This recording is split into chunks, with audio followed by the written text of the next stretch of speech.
Hi there, you're listening to Lee from the Plump DJs, and this is the Liverpool Connection podcast.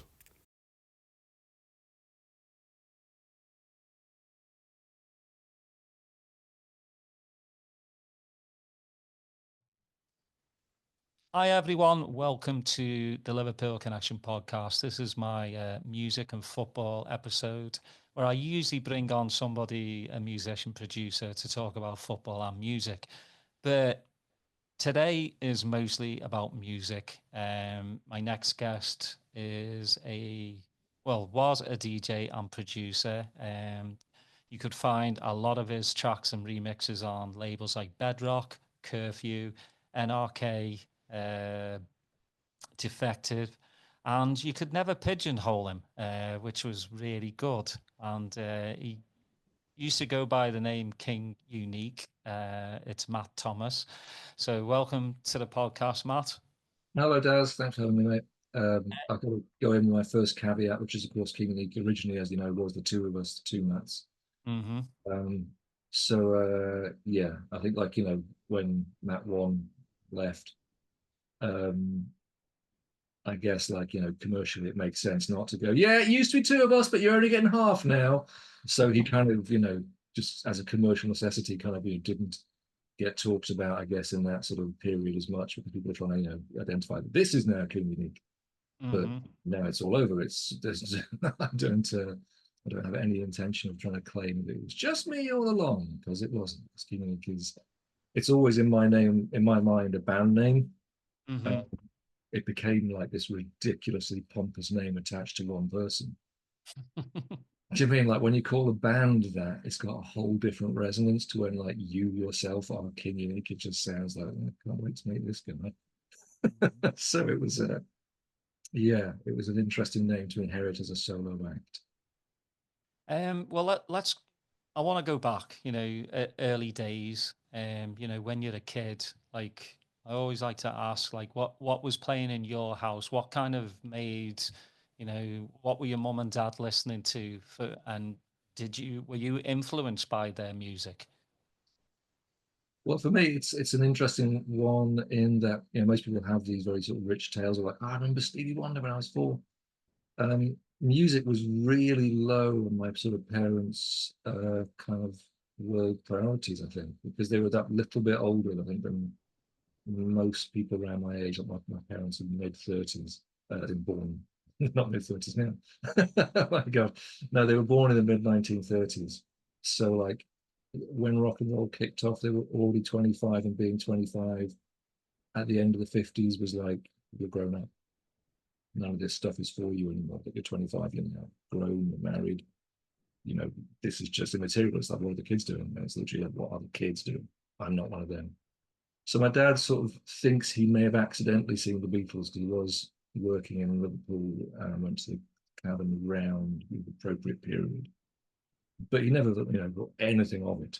That was like, being pressed by me. Did you do that? Well, maybe. So so we had like a Sony stereo in our house that only one speaker worked, and I didn't know what that sort of meant. I just thought, well, one sound isn't working. So we had this one sound doesn't work mono.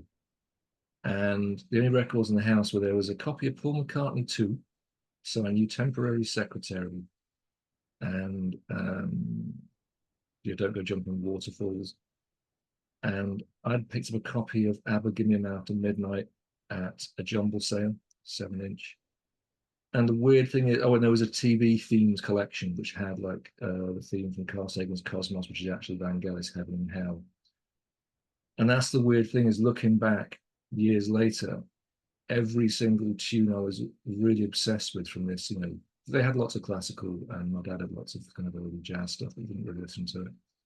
So from this very sort of sparse collection of records I could listen to, I realized later on they all have really distinctive synthesizers. And the bit that got me in like Give Me a Mountain Midnight, Always Take a Chance on Me, I should tell you that. Let's Take a Chance on Me. It's magic. And a little arpeggiation goes, and it's like literally like three beats, three notes in a bar. And I just thought that was the fucking best bit of that record. And I didn't know what it was. I didn't know what. I'd tell you, I couldn't have told you a drum thing, a synth at that point. It was just, I was like 7. But yeah, the kind of lovely, beautiful synths in Waterfalls, the mad on Temporary Secretary, the whole Vangelis thing of in Heaven and Hell, which is a very epic mid-70s Vangelis. There was something about the tonality of synthesizers and whatever else may have changed, but my relationship with music over the years, I still utterly and completely fucking love synthesizers and will probably be buried in them. That's where I got on, and it's if I ever get off, it would be the last thing I get off from is synths. Are you kind of like an Aphex Twin kind of where you would get a synthesizer and you would actually like reconfigure it? Were you that kind of person? Because I know how, I've seen documentaries on how he would just rip a synth apart and then put it back together the way he thought it should sound. I'd love to take the compliment.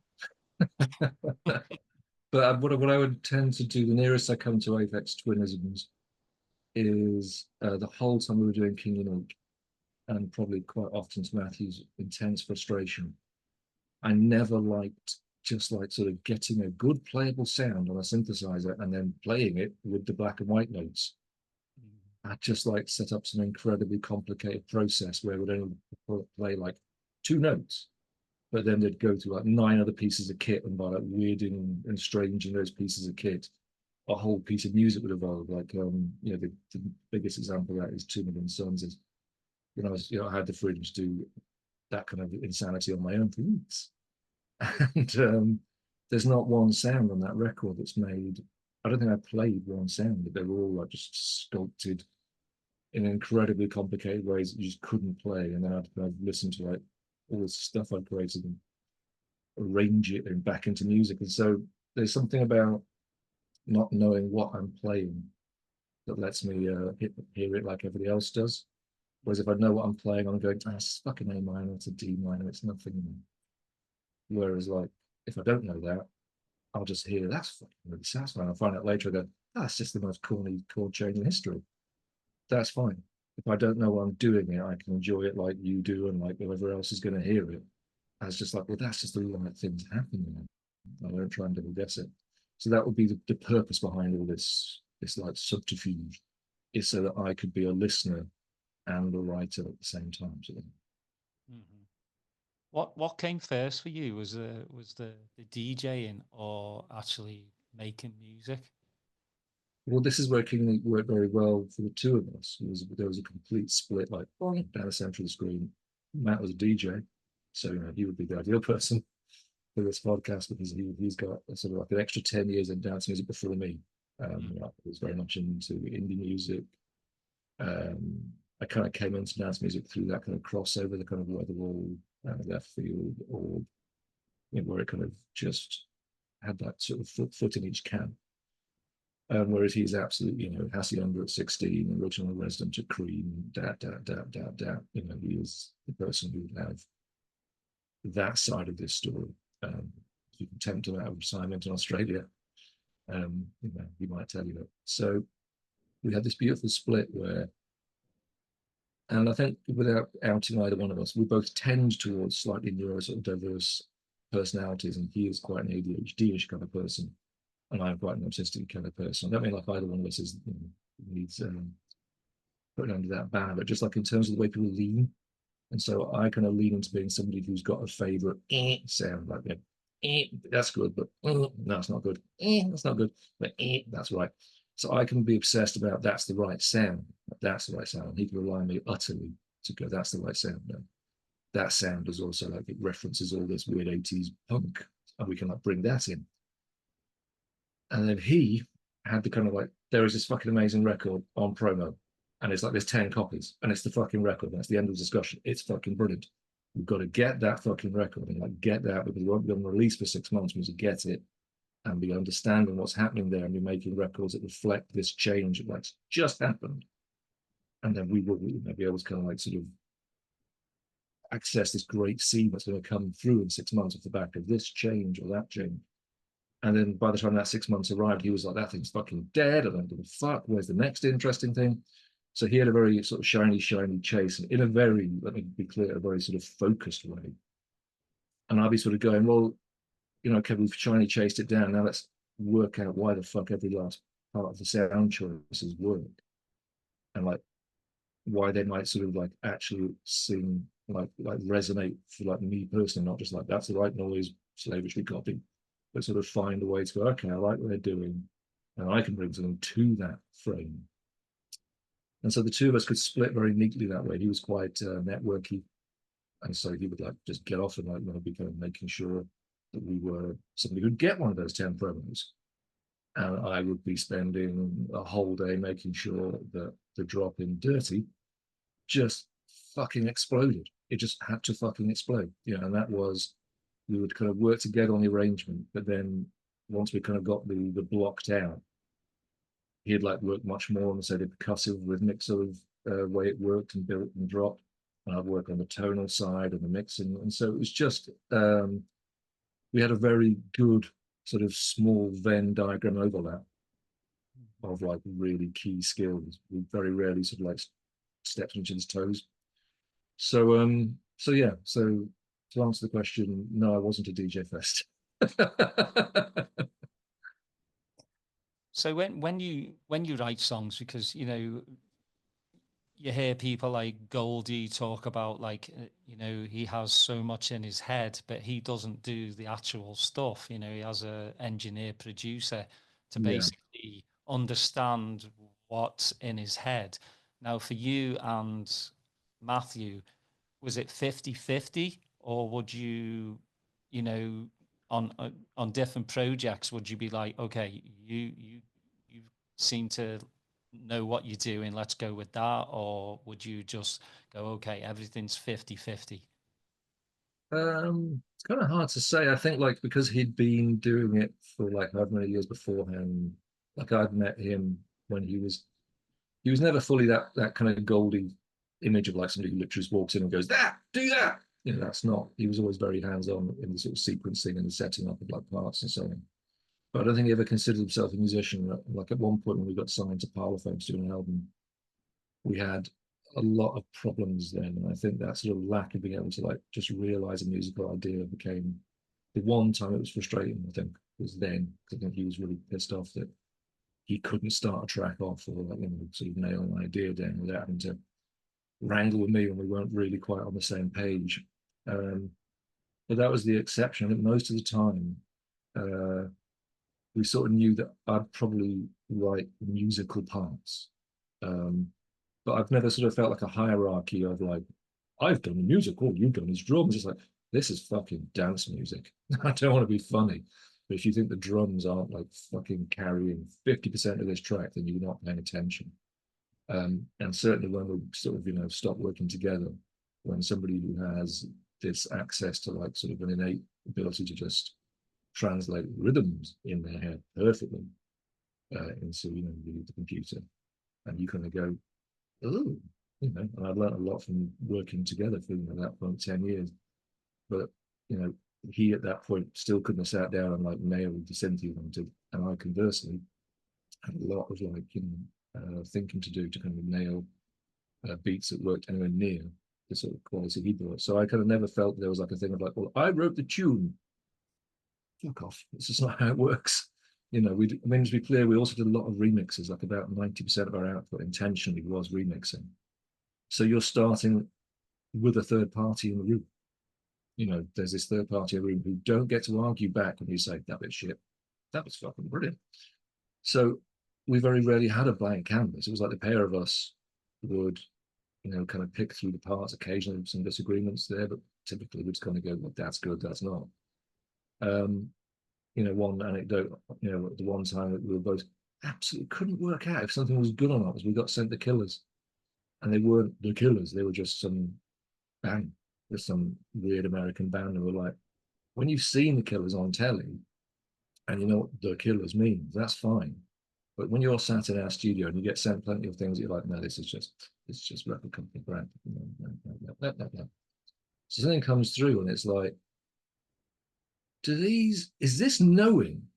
Like, do they know they're sort of being a little bit kind of 80s camp, but with these really horrible 90s rave synthy? Like, do they know, or are they just clueless Americans?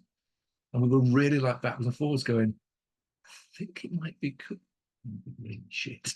And you don't want to work on something that when the act comes out, you're like, oh God, no, this is some really, really ugh, cringeworthy thing. And so we couldn't tell. And the Killers is the one thing where we were just like, I don't know, put this band in my mind. But you know, in the end, we decided they were cool, and they were, but it turns out. But that was an example of like, you know, I think people kind of forget that by the time a record appears with our remix on it, there's already been so much press, so much promo, particularly with like a major label thing, that you kind of go, oh yeah, you know, King and Eat mix the Killers were well done. It's like, yeah, it didn't feel like the Killers when it was offered to us. It just felt like here is a sum of money, here is a potentially crap band. Like, you know, sometimes you do mix one and go, oh yeah, this is good. So yeah, but no, they were cool. We did the remix and we actually got the one band we ever got direct feedback from. We actually got a thing coming back saying, look, you know, you've done this really cool clubby thing, but can you put the bring it back down tonight? Can you put that back in just once, like just once? Into a song, wasn't that track? But we're like, okay. So we found a way to make it. And it did, you know, the way we got it in the end didn't sort of sabotage the track. But yeah, so good luck to them. I hope they do really well. Well, it seems with a lot of producers when they do the remixes, a lot of these artists, you know, you don't get the feedback that you kind of need, and then it's just basically thrown in the bin. You know, all your hard work, and unless you know you put it out on white label and it gets played by DJs, that Yeah. you know, I'm sure you are offered so many remixes that you've got to say no to. You know, Multiple times the same remix on occasion. We got offered I Like the Way You Move about fucking 4 times. You're like, just fucking no. No. Like I mean like 2 or 3 times initially, and the money kept going up and up, and we're just like, no, there's no way of doing this that stops it being I Like the Way You Move. yeah, So we are like, no. And so finally they're like, oh God, this guy absolutely is here like a dream. Like, you're gonna mix this, it's gonna be huge. It's saying, oh God. And it was like, no, we're not. And then a year later, it got re-released by somebody else, and they were like, "You know, need to remix this." King and Eight were like, "Fucking hell, not again! We've done this." No, absolutely not. yeah. I don't think no amount of money could make, well, I mean, for maybe some other people, but if you've kind of generally, you know, care about like music, no amount of money should make you want to remix that pile of dog poo. Yeah, I mean, I don't even know who wrote it. Like, I'm not offending somebody who actually, you know, it's a moment of like genuine kind of connected expression because it may well be for that guy. It just doesn't land for me. That's, I guess, you know, the thing about King and Ink that I suppose kind of shows. I don't know. You hate to like sort of sit around bigging yourself up about, you know, we were remixers, we were literally producers for hire. So I'm not going to start sitting there saying, oh no, we're very, very massively integrity was all that we cared about. No, we wanted to make a living and do great dance music. But I think the thing which kind of reassures me when I occasionally wake up and go, well, you just literally just spooning it for money, is that both Matthew and I, when we finished, we've both just gone, done, absolutely done. And I kind of feel like it's quite easy to stay doing this for reasons that aren't to do with actually necessarily like, you know, really loving it or really making anything significant anymore. It's just this is a thing that I have. I can continue to like sort of open this tap. It will carry on pouring out something. And I think both of us were just like, no, we've done a thing that we cared about. And if I'm no longer sort of truly caring about it, then it's done.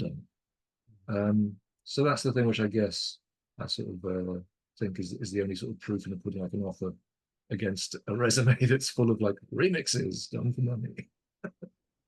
Well, Where did the name King Unique come from? Well, it was Matthew's brother Leon. Matthew originally was working with, as I say, like he kind of did like the sort of the guy bringing a group of people together to make records when he was making the Matthew Roberts records in the 90s, and that's how I met him. And at that time, his sort of regular collaborator was his brother Leon. And so we hadn't really sort of been through the big shake-up of personnel that led to just me and Matthew becoming King Luke on our own about a year or two later. And so at this point, like just one of the kind of combinations of people that periodically were in the studio together, myself, Matthew, Leon, and a friend of ours called Stephen Cosgrove, we were all in the studio together and made this track called Change. And it wasn't like, this is the start of a massive project. It's just like, we're just making a track. We're just all in the studio, we're making a track. Did it. Matthew was managed by Defected at the time, by Simon Dunmore. And so it kind of went to them without a lot of kind of like discussion, really, because it just seemed like it suited them. It's a disco cut up just a sidestep. I fucking hate that tune so much. It's so much. And because Defected will never let any track die, it's like, it's always top of Google, top of Spotify, because it will just get, if I ever get anywhere near recouping the royalties, they'll just commission another remix and it'll go full ground in the red again, and it will just get re-released forever. So yeah, so it's a zombie track that I wish would die. We were trying to channel Thomas Bangal to cut up sort of really ghetto housey stuff, and that's kind of what we did on the very first pressing of it, which we released on Matt's label. And then it went to Defected, and it was like, oh, can you just like make it more knee-deepish, and can you just make it more this-ish? We were working on it for nearly like a year and a half. It was like, how many versions of that tune were there? So in the process of this remaking, and Defected go, it's going to be huge. It'd be like, and Defected, to be fair, at the time, the reason we took the bait was they were like regularly dropping things in the top 20, not like dance, but top 2020. So I'm not going to be too cool for school and say, no, we weren't doing that. Yeah, we were. We were. So we were trying to land that, but it turns out we didn't really have that sort of like knee-deep instinct for that particular thing. We liked this rougher, wonkier thing, which is what King Leap lived on. And it just wasn't going to make a top 20. King Leap never, well, we had a couple of like accidental top 20s of stuff, but we never went for like the hit. And so when somebody's like, do the hit, we were kind of like, just like, I wish I could, but just as I go to do it, I had this like contrary urge to use my elbow. And it's like, no, just do the hit. Okay, no, use this. So we just did round and round and round. So one day during this endless months of redoing, Simon rings up and goes, it's being fucking pressed. Okay, fuck it. The last version you gave, it's fucking done. It's being pressed. You need a name. And I need to know it by the end of the week. It is being pressed. I need labels. And so we're like, oh, okay, yeah. And the week comes. What's the name? Oh shit, we haven't thought about it. Okay. Fucking Monday. Monday comes around. We're like, Simon, name, literally, guy pressing plant, now, name. And so we were like, 5 minutes, shit. And we're just like, who's got a name? And so Matt's brother Leon was like, I saw this film and I was going to use the name myself. It was about these Brazilian sort of street gang, like kids. And like the boss, they were all called King something, and the boss was called King Unique, and that kind of cool. We're like, cool, done. Hello, King Unique. And that was it. And so because of that, like, on kind of bullet to the head conversation, I've checked into hotels where literally the staff have like run friends to come and see what wanker is checking in under King Unique. That was in Newcastle one time. Remember Matt and I being checked into Colville as Mr. King and Mr. Unique. And the hotel staff in Britain just loved it because it was like, we're not checking in King Unique without some bullshit going down. So yeah. I love that story. That's great. Well, I mean, King Unique, you could have picked some worse ones. So, that's actually not too bad. We were nearly the Droids. That was a discussion at one point. And then somebody misheard that and we were nearly the Droids. A sort of weird combination of droids and droids. And Matthew was always obsessed with his never released Welsh techno alias, which was going to be Hugh, spelled the Welsh way, Huw, Hugh Jas. Is JAAS, Hugh Jas. But we never released the Hugh Jas opus, sadly. So when you're in your studio, um, what was your studio like? Is it more digital, or did you have hardware in there? Because obviously, in today's Ableton, Logic, you can just use a laptop and make tracks. For you and Matthew, was it a bit of both? Yeah, yeah. We began working together in '97. That was before the advent of like VSTs. I think it was just literally '97 was the year that Logic Audio came out. I think Cubase Audio before it became Cubase VST was around that time. So basically, it was up to that point you had to get a tape machine, or you had to buy enough samplers that the whole track was in the samplers. So I met Matthew. That's what they were doing. They had like 4 big archives filled with all the memory, and so the whole track, all the vocals, all the pieces from that remix they were doing would be in the samplers. And then Cubase was still just an Atari Cubase, and it just sequenced the samplers via MIDI into a Mackie desk, and it just went down to DAT. I think they had like a DA88, which are like those 8-track digital tape machines. Um, so yeah, so we were pre what we call a DAW. We were just MIDI sequence guitars. But by the time he and I were working together was 2-3 years later, and by that point we'd all kind of got our first Macs. They were like running like 4 channels of audio or something crazy. And what really the King Unique thing is like in like wars is like some technologies win wars or certainly influence wars. It's kind of sometimes music is a bit like that. Like you get something just ahead of everybody else, and you can either get like a gimmick out of it or you can get like a proper platform out of it. And this is very nerdy, so I apologize for anybody who doesn't need this level of nerd. But when we use DAWs today, every sort of single thing in the whole studio in your laptop, every last virtual knob, virtual kind of fader, every last tweak of every synth, they can all be sort of set up to move what we call automating. I'm sure you know this, and explaining for the one person who's still here who doesn't know about this. So you draw these lines, and these lines kind of move, so sounds sculpt and change over time, and you haven't got to like stand there kind of go in real time. You just kind of draw it. And so this is how it really worked, was on this. That hadn't been invented. It wasn't in the DAWs. They could record audio, they could put effects on, but the effects just sat there, and whatever level the fade was at just sat there. It didn't take long until automation came along, but there was about a year and a half it wasn't there. And there was one plugin called Opcode Fusion Filter, and they'd sort of somehow built automation into this plugin. And it meant that for the first time you could really like nail, like you could play a bit over and over and over again. It was going, just change the curve, just change the curve, just make it a bit more distorted as it sweeps down. And that was kind of our secret weapon. Is I think it was the end of that kind of dubby San Fran prog sound, well, tribal really, kind of with a bit of prog, which was quite sort of loose and splashy and vibey. And then suddenly we kind of switched across to the sort of more definitively prog that kept that dark thing. And we could execute stuff with this kind of precision that really wasn't as easily attained. You could do it like an SSL desk and like 30 grand, but to do it in a bedroom was a lot of trouble still. And you could kind of get around with the samplers, but there was just something about it all being in the computer and having like these curves where you could like just, and that really meant that we just executed it for about a year and a half.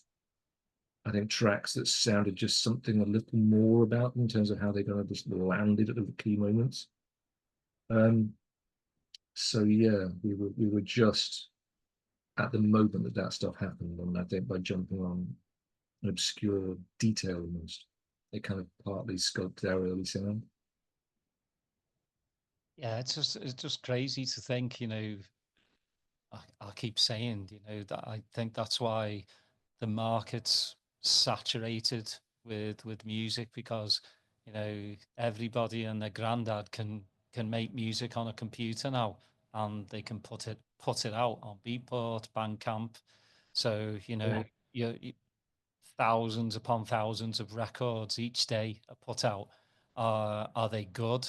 A lot of them no, because they don't know what they're really doing. Like, you know, the bass isn't what it's supposed to sound like, or you know, it's just because they're not engineers.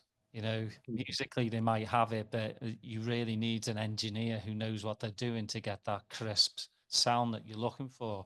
Um, you know, you and Matthew have remixed so many. I mean, I I took a look yesterday, and I just, you know, the amount of remixes you two have done is just insane. Is it? But you know, there's a couple that definitely jump out. Obviously, remixing Underworld, 2 months off. Yeah. It was that daunting for you, because obviously Underworld are a massive band. You know, they were back in the 90s. They're still massive now. So when that comes through your letterbox, you know, were you finally going, you know, that this is Underworld? Like, do you look at each other and, you know, and just be like, you know, we've made it, kind of thing? I know it sounds a bit like weird. No. It's there's bits of that. I'm trying to think why it didn't like sort of it didn't like we were certainly like, yeah, fucking brilliant.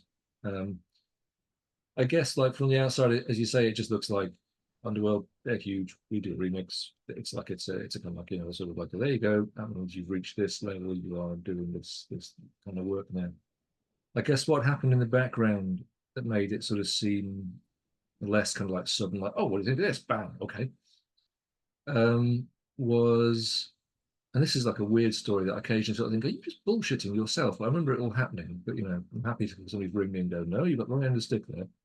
But this is what basically happened: is as we sort of broke as King Unique, I was making these tracks as Mainframe at the same time, and which were kind of very definitively proggy and just my own stuff. But again, Matt would always lean in and go, that's a bit low, you know, just land that bit harder. But these were my, you know, my tracks. And also there was that Watkins Black AM record on originally Shaboom, and then went to Sony. So suddenly, just as King and Eat kind of like suddenly got all over the radio, like we've been kind of pushing for a year and a half and not much had happened. And then there was like a Friday where Tom played 5 in 1 show, and it was just like, that was it. From that point, we were going to be busy, you know, just busy and in demand in clubs and remixing. But just as that landed, just a little earlier, the Black AM thing had been a whole, frankly, just a shit show. It was signed to a tiny label who then kind of used it to kind of present like a whole label deal to Sony, where Shaboom was kind of not just that. To be clear, Shaboom had their own massive sort of album artist act going on as Shaboom, and they also had this kind of thing of like, and there's this guy who's made this tune like on this weird album, like weird sort of squelchy stuff that what's his name, Craig Richards used to play at like Fabric in the early years. Watkins stuff is mainly really weird sort of again bang alto music, like and like ugly stuff. She used to kind of, you know, drop as like very cool underground early doors. But I accidentally made this bed that then sort of like a friend went, oh, we could put a vocal on that. And I met Natalie, you know, through this guy. She sang on it. But then the whole thing was turning completely sour. The guy that connected us up, the label, Shaboom, everybody just began fighting like fucking rats in a sack, because suddenly there was loads of money attached to this one record. And Sony were trying to maneuver me out the way and just kind of take her on as a vocalist. And that was my fucking song, I'm afraid. So we had things like going to see Sony and literally being left in the atrium for like 20 minutes after the meeting started, and then going up with my manager to discover the meeting's already started, they're already working out who's going to choreograph the top of the pop stuff with the singer. And it's just like, you know, people were like firing managers, taking on managers, changing sides. It was just like, the fuck is this? This is my introduction to making it. So in the midst of all this, our management were junior, Junior Records, the sort of follow on to Junior Boyzone. So we had Steve Hall, who is Underworld's manager, runs Junior. And our manager was Paul Burnham, who used to work with Steve, and the two of them ran that era of Junior, that sort of Express to Us, Future Shock, that kind of era. But they were the same people that had been involved in the Chemical signing, and as I say, Steve directly is Underworld manager. So we had like a sort of a connection, it's like a business connection. We didn't like hang out with him. And so during this phase, I think our manager had this weird idea that like I was this coming talent and I could do much better than Matthew, which was just like, you just don't, you have these strange ideas. So he basically got in touch one day and he said, and this is how it was put to me. I recognize in retrospect, it wasn't quite how it sounds. But one day he goes, "You're going to get a call from Steve. Like, Steve's going to ring you." And I was like, "Okay, cool. It's just, just take this call, see what you think." And Steve rings and goes, "Hi, yeah, blah, blah, blah, blah, blah. Darren's left Underworld. They're working on the album starting pretty soon. Do you want to join Underworld?" And I was like, "Sorry?" He goes, "Yeah, they're going to need somebody like, somebody like you who's like a really like, got their finger on the dance music scene." And I was thinking like, "No, you want Matthew." I'm not going to say anything. Matthew is the Darren character. I'm Rick in Underworld. You can have two Ricks in a car. What the fuck that's going to do? But I'm there going, "Oh, okay, yeah, well, and at the same time, I'm kind of like, recognizing I'm having this kind of this interest from the Black AM thing. The mainframe stuff's getting very well received. Matthew and I have just seemed to be maybe breaking, but who knows?" And suddenly the phone goes and it's like, "Oh, here's today's ridiculous fucking offer," to the person who was like on the fucking dole in Liverpool like 3 years earlier and had been for like most of the mid-90s. "Do you want to join Underworld?" Now, in retrospect, of course, the guys who were in Underworld but aren't in Underworld, who sort of tour with them and contribute, it would have been that role. It wasn't "Do you want to be Darren?" actually, as it turned out. In the same way that we remixed 2 Months Off, but then every other lead single on the next albums was actually a collaboration with whoever and whoever and whoever. So they obviously got this new way of working as Underworld, which is like, we'll get the lead single, we'll collaborate with whoever, which is basically where we did a remix. Looking back, should have got the column. So they obviously got this new way of Underworld, which is it's Rick and it's Carl, guys who lean in and are crew, core crew, but they're not the front. And then for the dance bit, instead of missing Darren and Klein forever, just get the flavor of the month in that year to do the lead single. So yeah, it was kind of more like that, but that's not how it put to me. And maybe it wasn't meant that way at the time, and they hadn't evolved that idea. So in the wake of all that, to come to your question, to sort of go, "Do you want to remix Underworld?" Is like, well, this is quite a come down compared to "Do you want to join Underworld?" So I'd kind of like kept my lid on that with Matthew. I did tell him a couple of years later. I said, "Look, that we had some, God, this conversation sounds like he and I fell all the time. We got on incredibly well for like almost all the time. But of course, interesting stories when it's not going smoothly and you're just getting chips at lunchtime." We sort of had a bit of a fallout in the wake of this album that didn't work, and we sort of had like a really good meeting in the park near our house and talked about why we were doing this. It wasn't just a money thing, that we were actually doing it because we give a fuck, and if we don't care, let's not bother, let's just wrap it the fuck up. This would have been 2004, I think. And I mentioned, I was like, look, I'm not doing this to like, undermine you, but it's like, I said no to a lot of like sort of interesting sounding stuff. Not a lot of it. I said no to a couple of interesting sounding things that were waved at me, like the Watkins thing was so much, "You're going to be the next everything but the girl, you're going to be this, you're going to be that, you're going to be the other. Now you're going to join Underworld in the spare time." And it's like, no, I'm not chasing those things. I want to do this thing because I have a lot of fucking faith in what you and I do. So, it's I'm not breaking the news to him here, but I don't think I've talked about it publicly before because it just sounds like such a fucking stupid story. It's just like, I'm going to join Underworld, and I didn't. So there you go. There's so we really enjoyed doing it. It's a fucking amazing record to work on. There's a version that's never been released that's even better than the one that's released. It's about 11 minutes long. I think we gave a copy to Hanan. I think he's got it. Maybe take us a little. Which is fucking just an amazing, stupid festival version. And yeah, it's a lovely record, and I love the fact that people associate us with such a positive thing. But the real kind of topper for me personally is dance music has no currency for my kids, and I don't think it has a lot of currency for a lot of their generation. And I've got all kinds of thoughts on that, but it doesn't, and that's that. And so they're interested for my sake in that I did this, but I don't ram it down their throats. I've never ever tried to encourage them into this kind of scene or music at all. But they like it occasionally. I surprise them and go, "Oh, you remix the Killers? What the fuck are you talking about? Fuck off! Did not remix the Killers." And the one that really impressed them the most was, and it shows you how much culture has changed, which is a key thing. To them, the coolest thing that King League ever did was we're on a fucking early version of the FIFA game. We're on like FIFA 2004 with like the Underworld remix. And like to them, that's like, you're on a FIFA game? Oh my God, because that's got such cultural like fucking wallop today. Mm-hmm. It's kind of like saying, oh yes, I used to tour with the Beatles.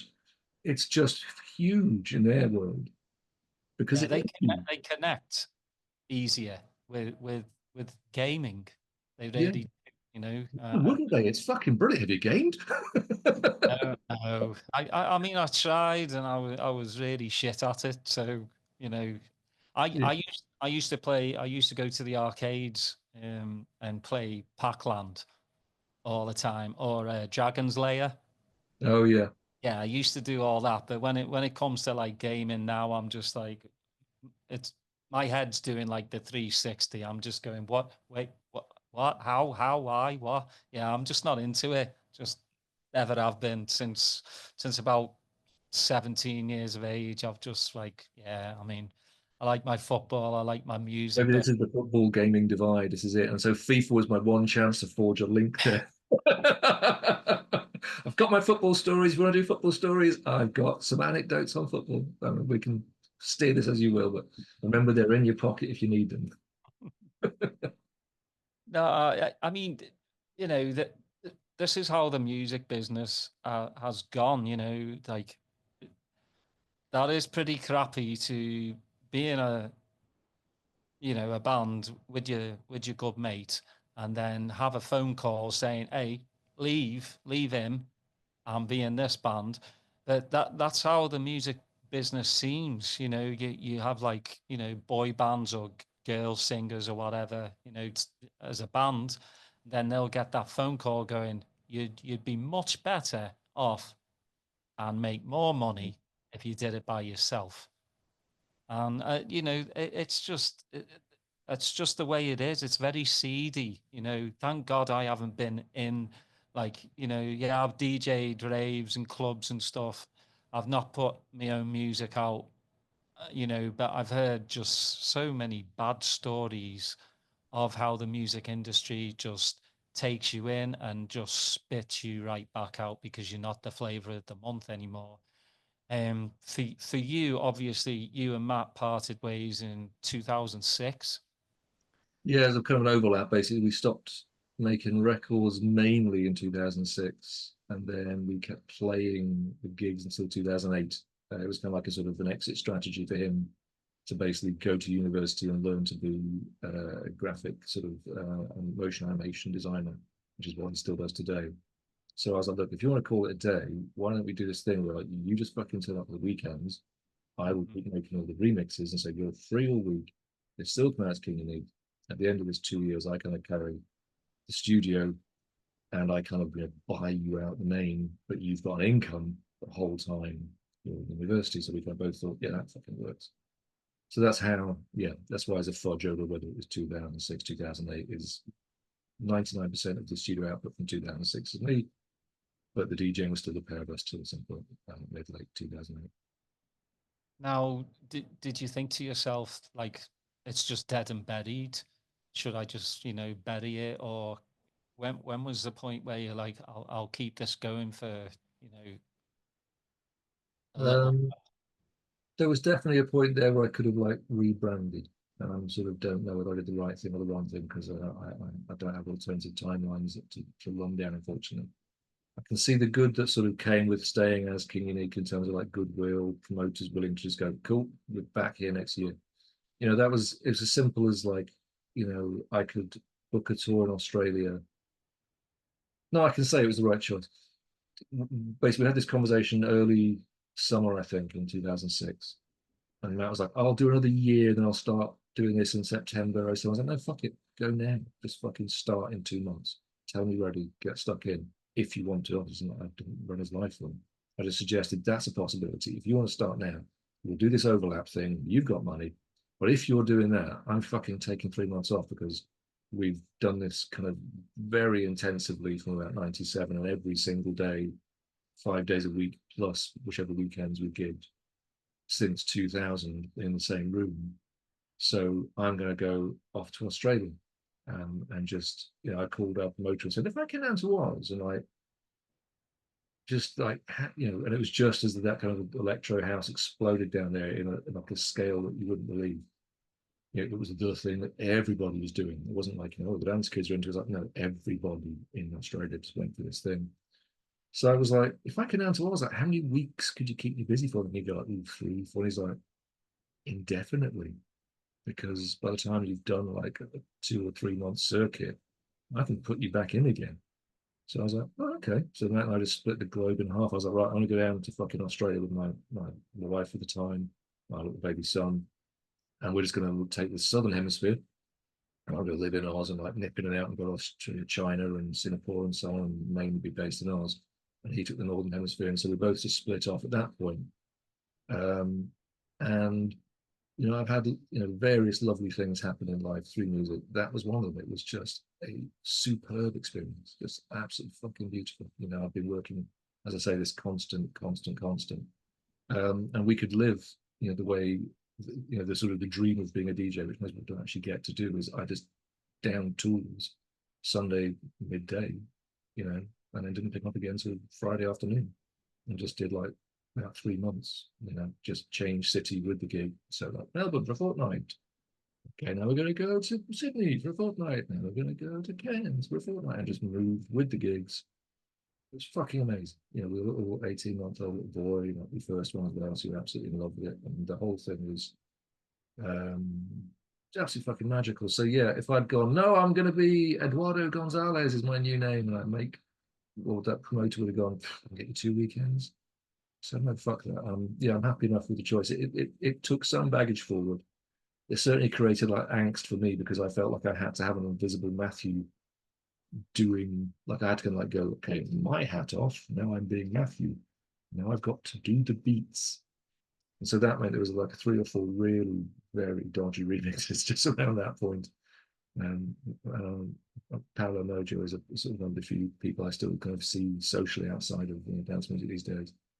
And he's never forgiven me because we've been waiting around for a King League remix, and I gave him this absolutely unworkable load of crap.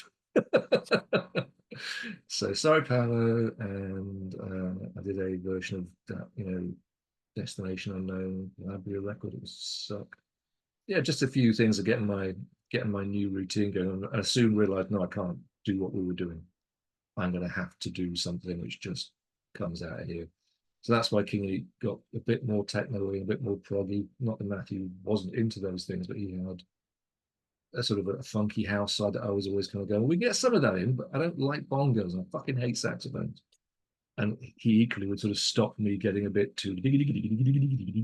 So once that break was off, I was like, okay, we can get it, but in my own kind of way. So yeah, there was some uncertainty in the sort of, you can hear it in the tracks around them for about 6 months, but I kind of found what I was going to do, and it kind of picked up again about 2009, 10, took about a year. I begin landing what I think are quite solid second half of King Records. Yeah. So for you, you've been in this music business, for a long time. When did you kind of know, like, I'm just done? Too late is why, if I have any mixed feelings about it, I didn't notice until too late, and that's quite a problematic thing for a number of reasons. And as I said to you, we were talking before we set the cameras rolling. I don't want anybody who should happen to hear this or hear it repeated to them that I'm saying, oh yeah, because this isn't good for me or didn't work for me in certain ways, everybody's carried on as a dick. I don't feel that way, but at the same time, it's like a weird thing. Like I'm aware there's like a kind of narrative that goes with the marketing of dance music that requires that there's a certain way of talking about how great it is and how you have to follow your passion and you must do this at all costs. And it's, and I don't buy much of it anymore. And so part of that is in the stopping. I discussed this podcast with a friend a few nights ago, and he was kind of like, maybe just don't do the fucking podcast because you're just going to sort of, kind of tear apart the basic fundamental premise of the podcast, which is let's reflect on how nice dance music is. And it is. I mean, I had fucking amazing times, and I can't stress that enough. The whole thing has delivered me a wonderful life, which I will, never ever have any issue with the fact that I got to travel the world. I got to sort of have this chance to express things I thought were important and emotionally resonant. Things like chatting with yourself still it's nice. I tend to say no. I think it's the first thing I've said yes to in like 3, 4, 5 years. I'll still get asked to do a remix, or do I want to come and do a gig, or do I want to, make a mix, and I'm just going, no, I don't tend to answer honestly, because it's a little bit like, how do you balance it when something was really good? Like say you dated somebody and it was really good. There's no fucking question, right? And then you finish doing that because it's definitely run its course for you. It's just not there anymore. Do you hang out with your friends, sitting around saying, "Oh God, you guys are really fucking good together"? You know what she's doing now? It's amazing. You were so good together. I said, I don't want to do that because you can't actually move on from something if you are anything. This isn't like some weighty thing about music. Anything at all, anything, a job, a relationship, a fucking hobby. You have to stop fucking doing it. So the reverse of that is I kind of feel there's a lot of people who don't want to move on because they are in their lane. And that can be a truthful, resonant thing right through them. They found the thing that is their thing. And I don't want to even slightly fucking throw any kind of shade at that, because that is literally how it feels when you have a thing. Synths, me and synthesizers, I'm buying older and older synthesizers. What am I doing? I'm sort of reliving an imaginary version as if I was Vangelis. So I get absolutely the pull of the thing you love that carries you through your life. But dance music's a bit of a funny one. It's fearsomely egotistical in its premise for the people who make and deliver it, right? It's a curious, there's a split down the screen. Again, I keep doing this. It's my for the day. But there is a split down the screen. The premise of going out to dance music, which I very rarely did, which is why I think I feel it's such a strong split. I made and functioned within Clubland as a producer. I kind of did very little clubbing prior. I mean, literally like, fingers in one hand. So I think when you approach, like, say, Cream as somebody in Liverpool with friends that you see and who are like your fucking friends, and you go out to Cream, if you go and sit on the steps of the bombed out church, even today, and watch a Saturday night, you get this feeling of Liverpool that a visiting DJ will never get unless they go and sit the fuck on the bombed out church steps and watch that night gather, and the kind of energy and the feeling of the people, and that it's their city, that they're excited to be out and away from the job that's only a mile and a half away, or like 500 meters down the road. And that's really communal, and that is about kind of choosing to be with your friends and like do this thing. And then the other side of it is about put this person up in a box away from everybody else and put the spotlight on them, and everybody turn and face them, and then play other people's music, and it kind of really all be like just kind of, it doesn't matter because it's them playing it. The whole culture of it is absolutely just not about anything communal. DJs don't fucking have a thing at the front saying, "Don't thank me, thank," and the track name running by. They kind of should, but this is not the culture. It's just not that culture. So we've got this very weird split where we come to enjoy it for the communal sharing, the kind of the equality of the whole thing. and then we deliver it in this really weirdly egotistical fashion. And what that created for me, and I guess it depends very much on your personality type. This isn't some universal truth. But I spent all my time going, this can just stop. I didn't switch around and go, you're fucking made, mate. You're a legend. I never felt that way. I was always like, no, no, no. This can stop. Enjoy this plane drive, being plane rider. Enjoy the fact that you're hungover and like this fucking got 9 hours so you get back to Gatwick because somebody else is not on this flight today because you've got this chance. And it will possibly be the last one. And it doesn't matter how much you do all this kind of prepping, you're basically being fed this kind of adulation and praise, unless you either completely cut it off dead as it reaches you, sort of go, no, no, I'm not taking it, I'm not taking it from you. Then it becomes a food that you eat. Now, if I say to you, look, you've had loads of dinners, I've had loads of dinners, surely we can take a week off. You tell me how you feel day 6.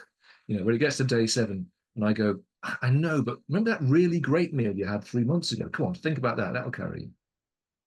And so when you reach the point where, whether it's because you've had enough or because the industry's changed or your personal career arc or all three in my case, when it's not adding up anymore, the loss is so much at once.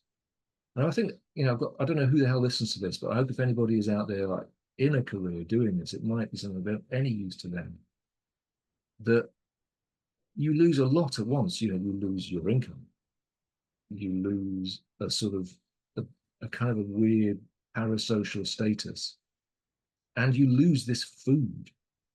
Now, you can lose one of those and you can, be a reasonably sort of average person and ride that wave. You can lose 2, and as long as you've got a strong character and like good foundations, you're fine. But lose all 3 at once, and it's a rocky road. I don't want to belabor the point, but at the same time, it's like, people hear people talk about how wonderful it is and what a fucking great experience it all is.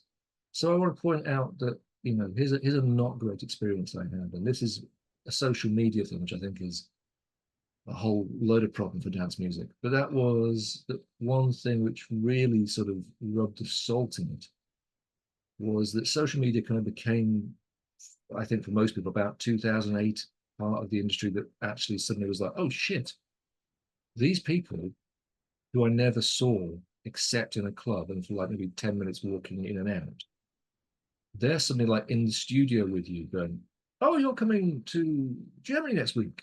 I can't wait to see you. You're so fucking brilliant. And you don't really need that. Not really. If you do, there's something wrong with you. And as it turns out, whatever part of me needed to be told I'm fucking brilliant by individual people, it was just didn't really, it turns out in the long run, need to hear that. So that access to like the artist straight to the fan thing, it's not that healthy. As we now know, everybody knows that. I'm talking like nobody else has got fucking social media. Guess what? It's not that healthy. But I guess the experience was kind of heightened because you were already in this kind of weird, like sort of, on a stage with lights on you thing. And so your only experience of social media initially is just, you're fucking brilliant. You're fucking brilliant. When are you coming? I'm going to take you like on a day trip to see the fucking, the sites near my city. Do you want to come? And you're like, shit, yeah, fuck, why not? I'm sitting in fucking hotels. And so I met loads of brilliant people. And again, I'm not going to complain about this. I met brilliant people who did lovely, fucking great things. And, I ran around, old Jerusalem for 40 minutes because we had 40 minutes. And that was it. We'd taken a 2-hour bus. And this guy was like, yeah, of course we'll do that. Took a 2 hour. And he wasn't even with the promoter. He was just like a guy. I was like, okay, cool. Fuck it. Let's take the trip. So we crossed, through the border wall because they had to reroute us to the fucking rotor screen. So we actually went through the border wall and you're going to go, oh, this is the bit you don't see, and then came back into Old Jerusalem. I had 40 minutes to see it. And like, you're running through Old Jerusalem as it's shutting down for the night. And he's like asking these kids, like, where's the bit where Jesus, was laid out? And they're like, obviously not in English, but he translates and he goes, yeah, it's quite funny here because the kids are sort of going, yeah, you keep going down and you go left. And then for Jesus, you want to go right at the phone box and keep going down. And it looks like, the Monty Python Holy Grail, like city. It's all like the sandstone blocks and the windy passageway.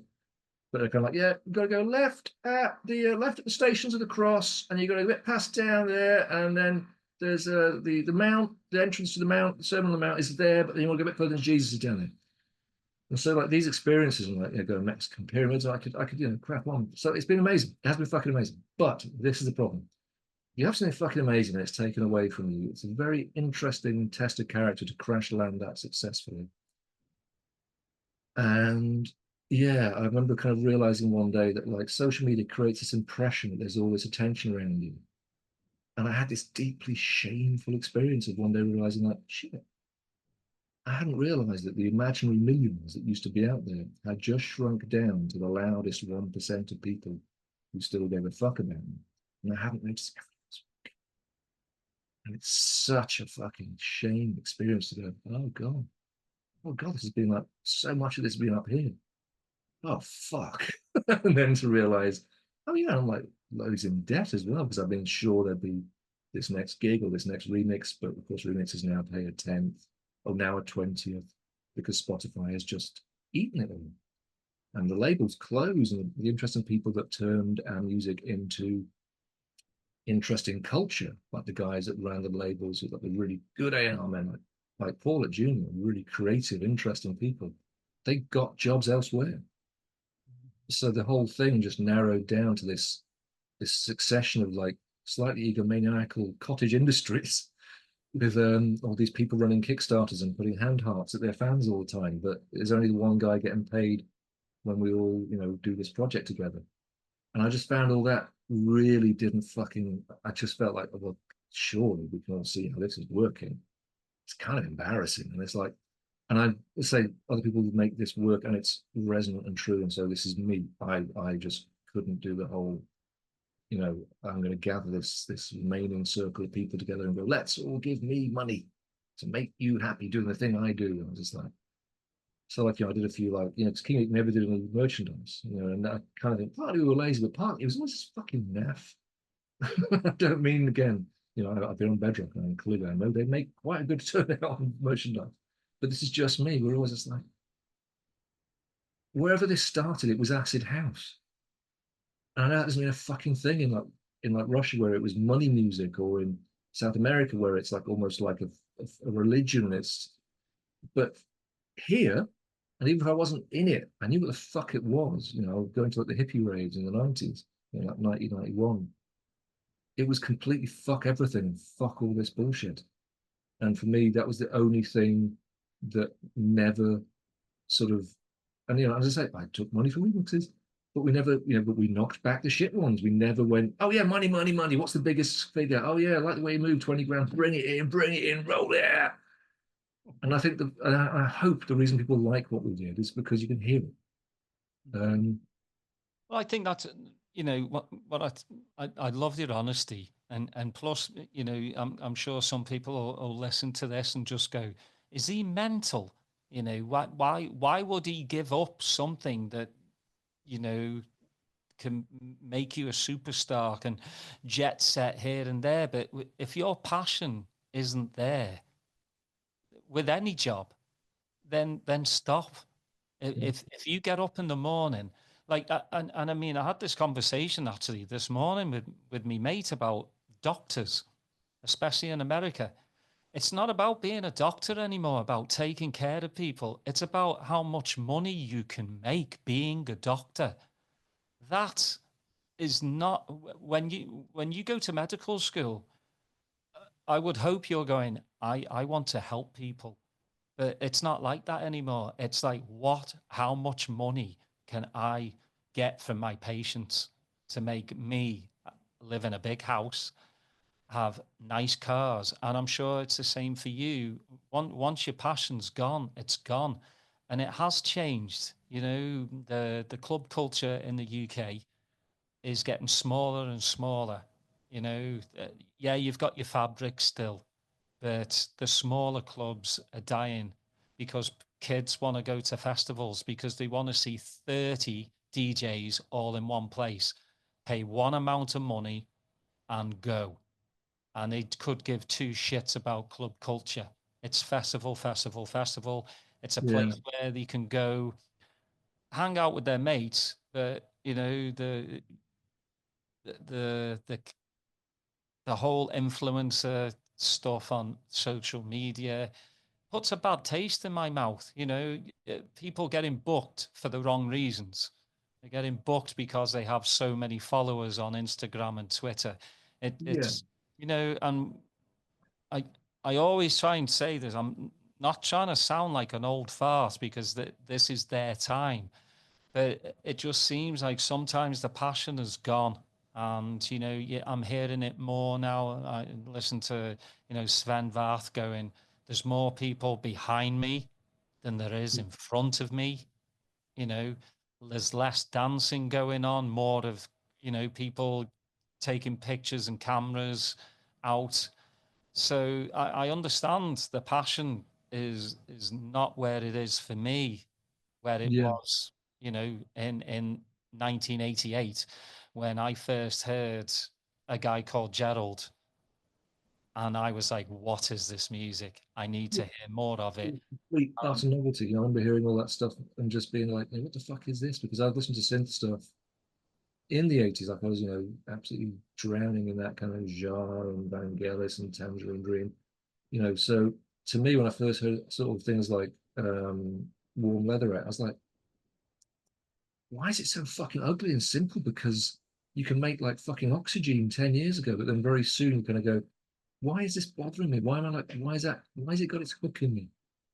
And so I knew that although I wasn't like sort of instantly going, right, Hacienda, didn't have that epiphany, but I knew like there's something in this that's like, I think it's an interesting thing in life. You'll often be almost slightly like puzzled or put off by something that's going to mean a lot to you later.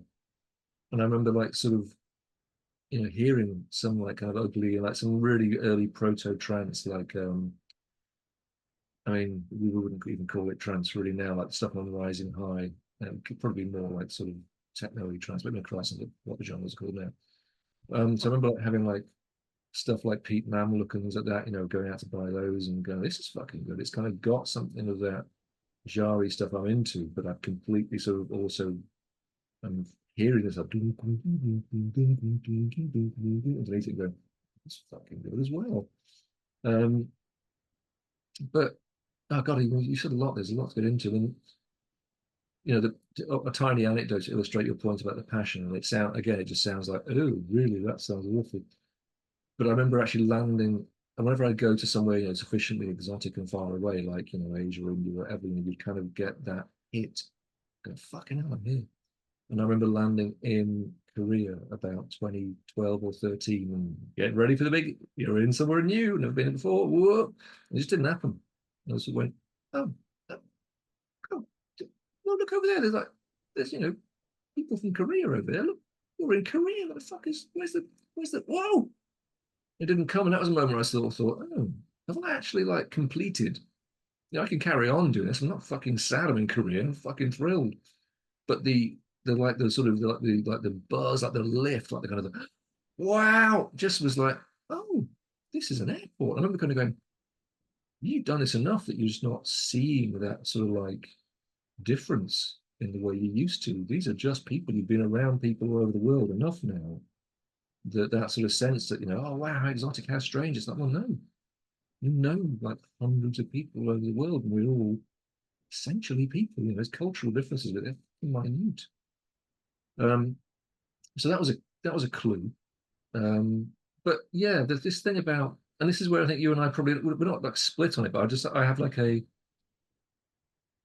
an understanding about dance music that I kind of feel like part of the problem is we haven't got out of the way, and that's kind of the problem. Like Teddy Boys or mods, like we didn't get the fuck out of the way, and I think that was again a social media thing. I think basically techno and house ate everything that happened. If they assimilated it, like somebody would go, "Oh, we're going to do this with it," and they go, "Well, then that is a new kind of techno."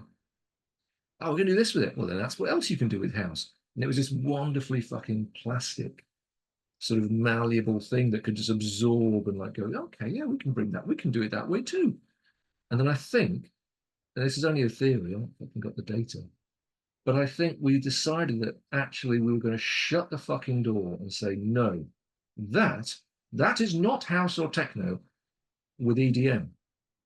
And that's just the same fucking time that we got to see and hear music without being in that club.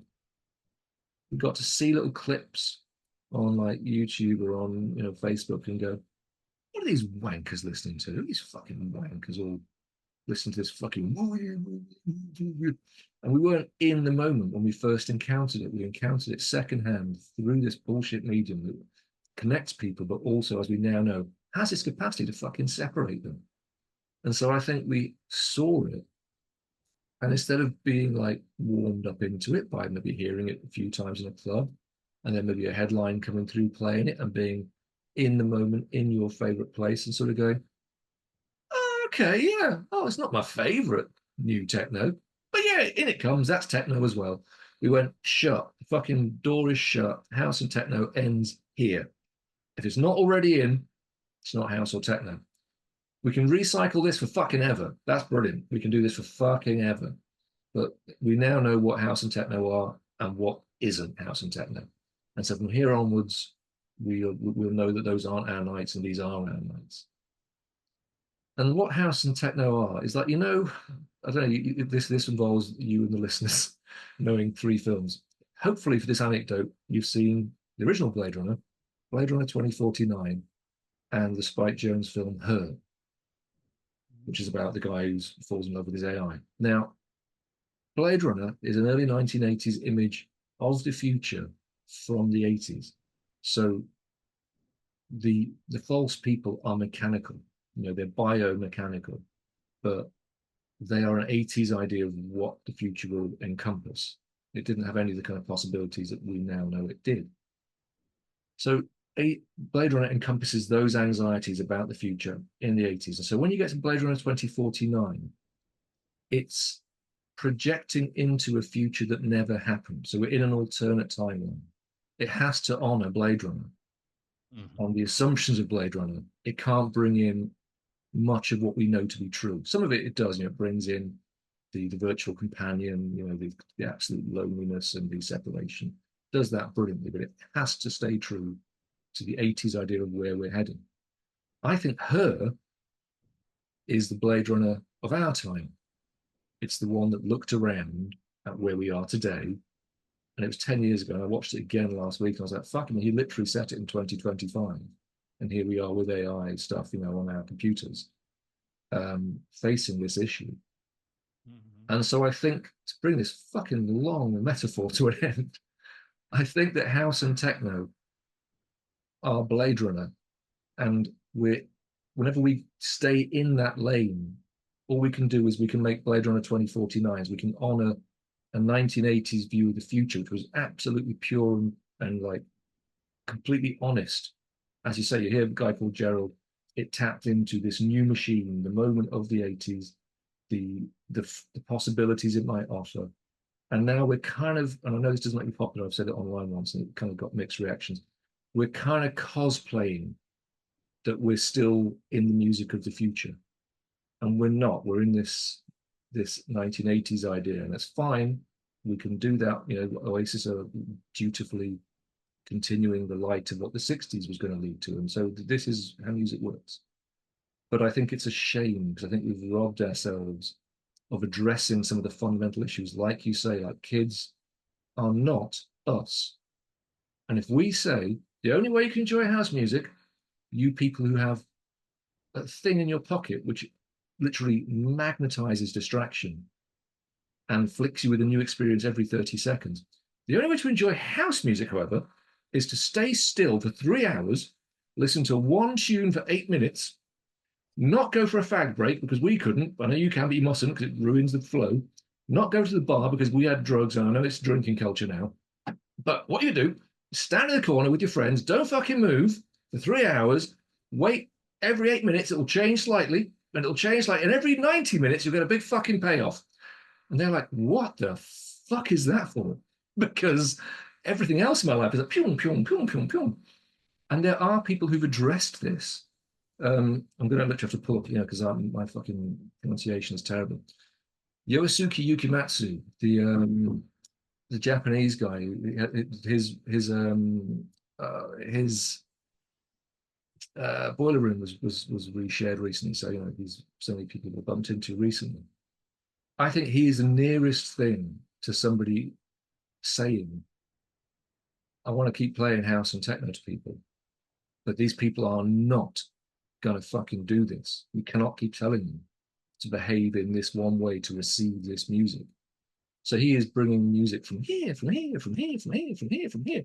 Now he's still doing maybe 3, 4, 5 minutes of a track. He's not like doing like tick, tick, tick, tick, tick, but he's feeding that thirst for like sort of variety and novelty by mixing such diverse things together and landing them on a fucking sixpence. And those are not people with phones out. That Boiler Room set is fucking phenomenal for the crowd reaction. Yeah, I watched it last week, There you and go. especially like, did he have brain cancer? Yeah, Yeah, I get which is even more like, mind. It's a mind fuck, but it was nice because it was pure. yeah, What I saw, it was just absolutely pure, and again, it's what that's why we love dance music, yeah, because it was pure and because like it it it felt when I watched that, and usually I'll watch something and if it just doesn't grab me, it'll be yeah, off within a couple of minutes. I watched that all the way through, yeah. Yeah, and I sent it to a friend who's like, the most distractible man on the planet. And I was like, I'm sending you a link. In about 8 minutes from now, I expect to get a video back from you with your fucking pants on your head, screaming in front of your fucking computer because this is fucking ridiculous. Mhm. So it can be done, is my point. And so this is why I'm not just whinging. I'm not just going, oh, you shouldn't be doing it. You shouldn't go out and see these bands anymore. You shouldn't see those DJs. Fuck that. Do whatever makes you happy. If people want to experience that experience, there's nothing else like it. Go and fucking have that experience. It still is fundamentally that thing, and nothing else really delivers the same emotional kind of sustained thing.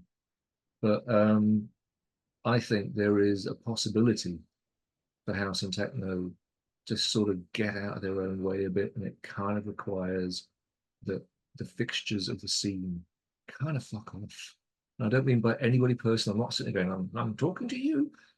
I just think, and obviously I'd say this because I fucked off, and so what people always go, you should do what I do.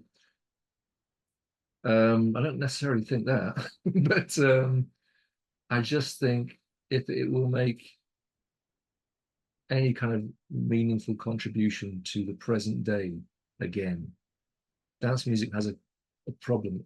It's sort of it, it's not a problem. It's the beauty of it. It grows old, but it doesn't grow up because electronic music can grow up. Like you can deliver like beautiful, ugly, reflective, complex electronic music, but to make it work in the confines of a DJ set is kind of a fucking trick.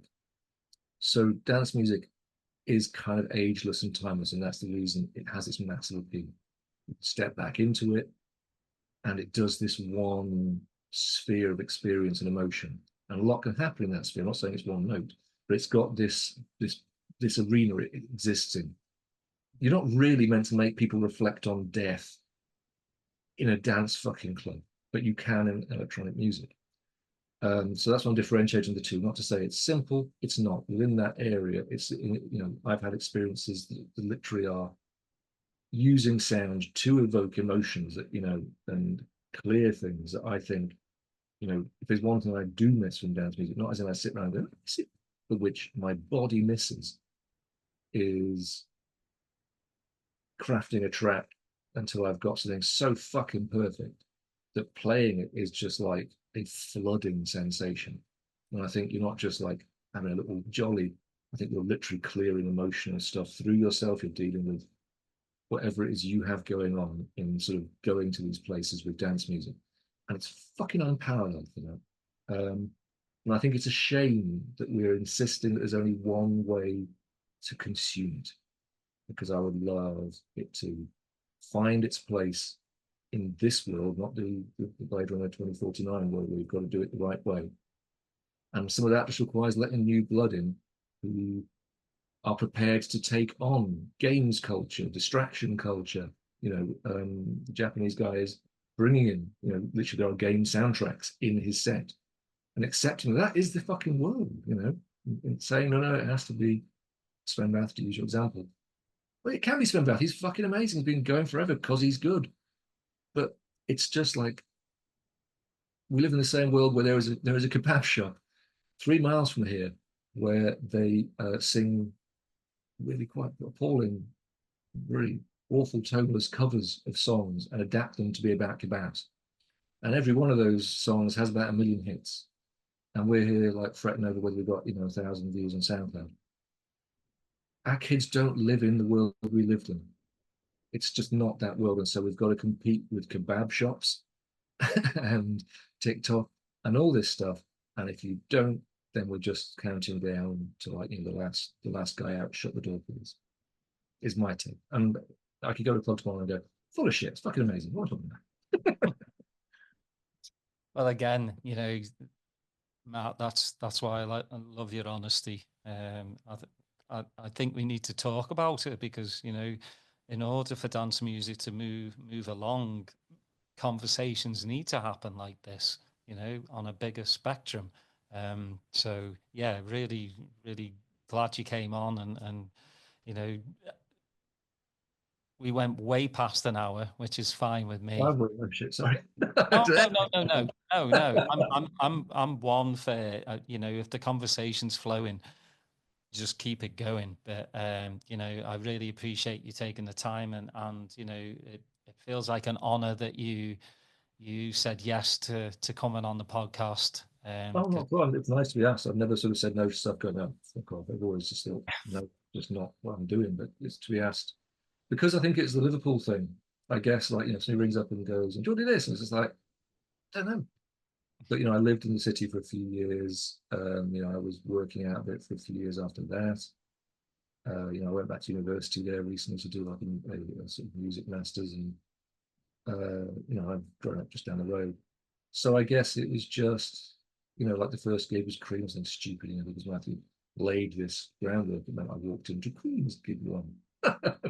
So, there is this connection. So I just thought, I don't even think I just sort of felt like, yeah, I probably could talk about in this context. So I appreciate you asking. It's nice to get it said rather than just, circling as usual, as that's all our thoughts do. Well, I thank you so much. Thank you everyone for listening. As always, please like, subscribe, put your notifications on. And as I always say now, put your earbuds on, listen for new artists, listen for new music. It's all out there, go to Bandcamp, search, Well, be a band you wouldn't see or a DJ you wouldn't see. If I was going to throw one idea on this closing idea, I went to see a band with this mate of mine, very distracted one called Jersey. Like it's all 150 BPM, every track 2.5 minutes. It's not really my thing. I checked. I was like, it's not really my thing. But he was really excited, and I was like, fuck it. How about going out to something where I'm probably not remotely fucking expecting what's going to happen, and the person with me has been absolutely having kittens. And it was just a fucking really interesting laugh. It wasn't like I went there and had an epiphany, but I really enjoyed it. I saw something I was never going to see if I'd gone, what do I like? I'll go and see that. So that's the thought. Go and see a band you don't think you're going to. Yeah, spend a bit of money, and you might walk in and they might be your favorite band for the rest of your life. So it's always good, and for me, Bandcamp is a brilliant place to go because most of the money will go to the actual artist, which is the main thing because that's their art, they've created it. So yeah, please go, and if you want to go down memory lane, you can find King Unique still on Beatport, Bandcamp, everywhere that good music No, is. not on Bandcamp. I'm so fucking useless at being corporate. I never even said one. You can go back Beatport where due to all the complexities of stuff, I won't see a penny of it. So yeah, just listen to it wherever. I don't make. I think I get like weird royalties for like on TV in Brazil occasionally and stuff like that. So go and watch me on TV in Brazil. That will make me moment. Well, thank you, everybody. Thank you, Matt. Everybody Thank you, stay guys. safe, take care of one another, because, you know, the world is a pretty, you know, awful place at times. So, you know, each individual try and make it a little bit better. Until next time, we'll see you later. Nice one. Appreciate it.